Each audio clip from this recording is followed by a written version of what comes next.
So what does the twin flame runner feel and think while they're running for their lives, right? It seems like you felt the connection, you had an amazing time together, and all of a sudden they took off and left, right? So what's happening there? I'm gonna give you three things in this hopefully very short video that the runner is going through or might be going through, or a combination of all these three things. So first off, there can be a huge fear of the connection, of the intensity of the connection. Even if you had an amazing time together, it was very intense in all these different kinds of ways.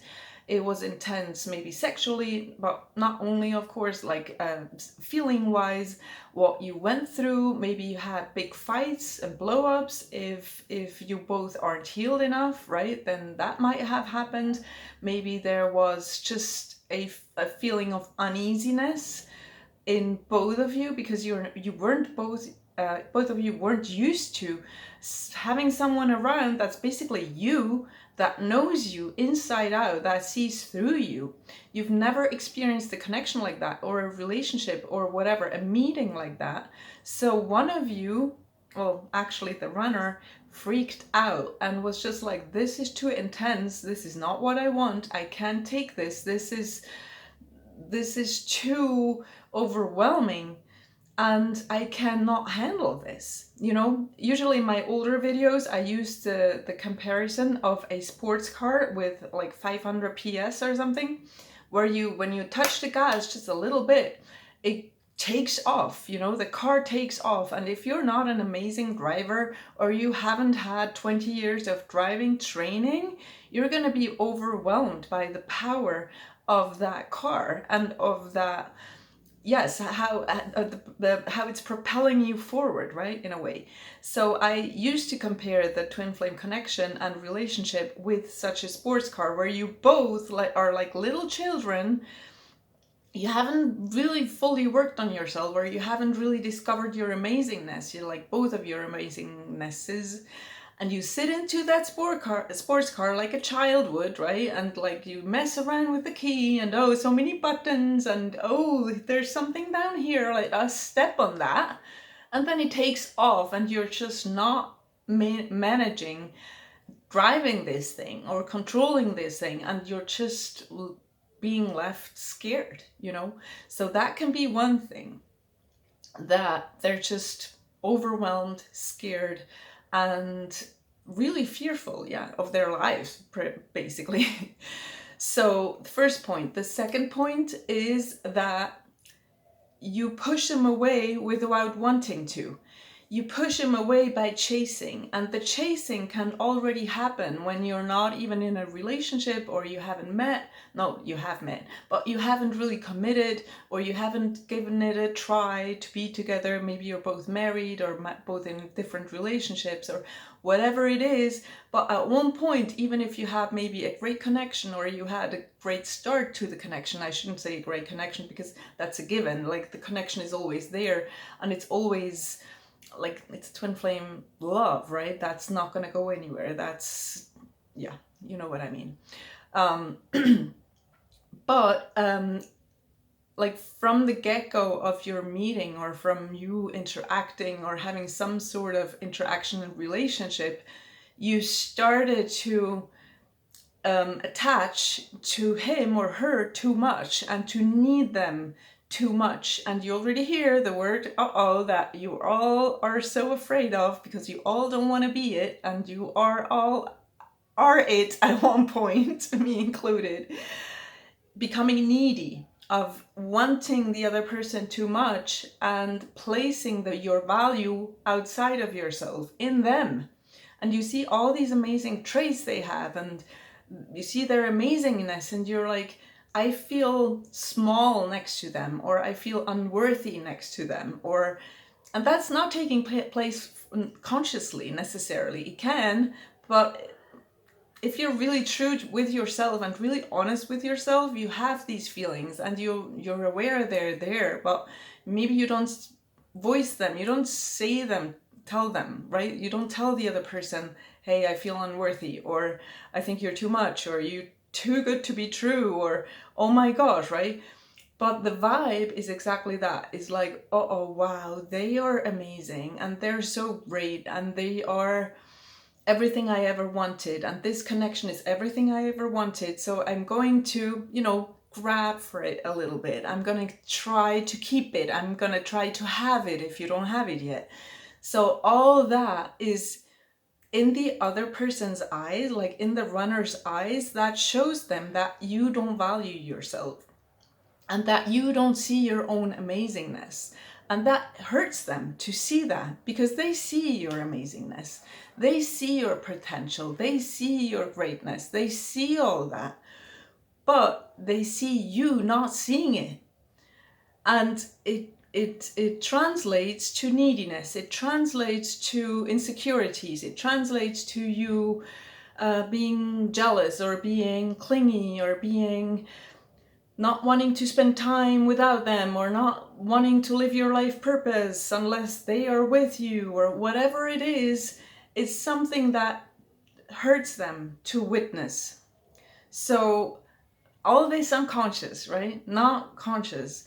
They see that, and by default, a twin flame is meant to trigger your healing, is meant to show yourself your own greatness, is meant to guide you to your inner light, that you may discover it and live it. So by default, when they see you playing small, let's call it that way, they see you not valuing yourself, they have to go, they don't even have a choice, but they have to do the same as you do with yourself, because they're you.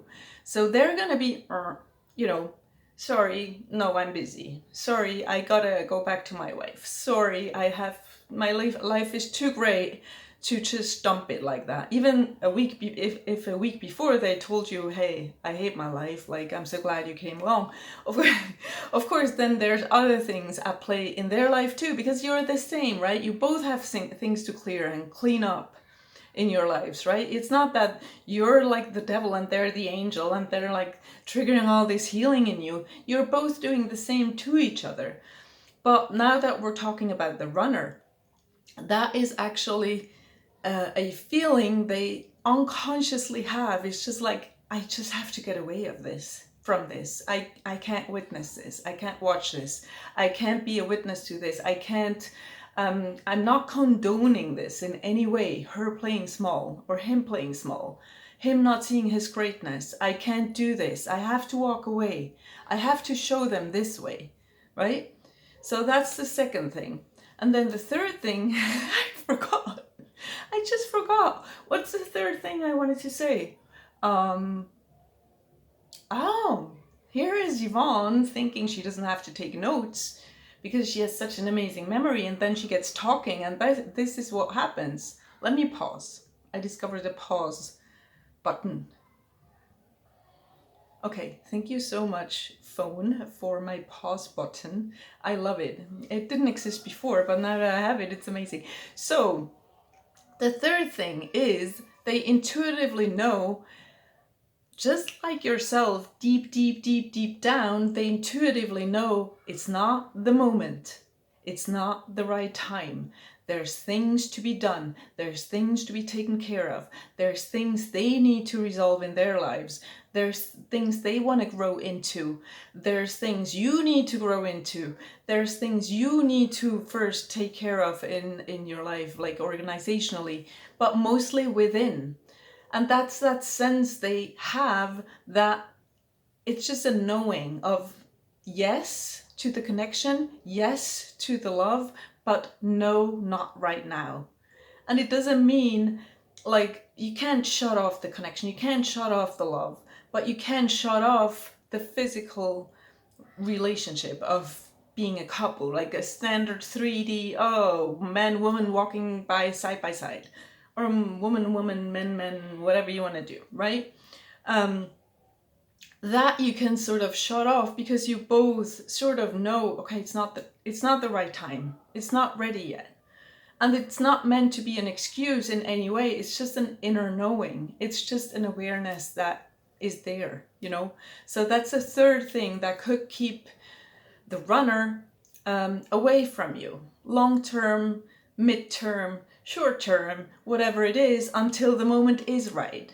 And you as a chaser, first of all, you're going to stop chasing at one point, because that's your healing journey of letting go of that you need to chase someone or something. And then you do move into that amazing great self that they see in you all along.